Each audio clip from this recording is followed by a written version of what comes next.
So many brands try to sneak things in your contracts that you literally don't even know if you don't understand what is in your contract and you don't actually read the contract. But what if there's something when you get the contract, you understand and you know, I did not agree to this. You have the right to negotiate things out. This is called redlining a contract. Typically, the process goes a little something like this. You have the brand send you a contract. You look it over. If there's anything you want to change, you redline it, send them information back about what changes you want to be made. They make those changes and then send you a new contract that both the parties will sign. You're not annoying for asking for changes. It's not unreasonable to ask for changes. This needs to be a contract that you solely 100% agree on. So here's actually a real life screenshot from one of my emails when I brought some things that were in a contract to the attention of the brand. First things first, I said that we had originally agreed on 30 days of whitelisting.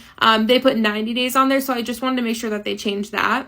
And also they did include exclusivity here. That was not something we talked about at all, so I assumed that they didn't want it because they didn't bring it up, but it was in the contract, so I made sure to bring that up here as well. And one thing that I always like to do is like kind of say, hey, I'm working with you here, like I'll include 30 days exclusivity, especially because this is a brand that I felt really comfortable being exclusive to. And if you want further than that, we need to discuss rates. But I'm trying to like do them a solid, right? I know that this seems really scary, but simply put, literally just ask for the changes to be made. There are some brands that might give you some pushback and you might have to go back and forth and negotiate a little bit, but that is all part of the process here. If you are afraid to say something and you end up signing a contract with something you don't agree on, you are locked into that contract.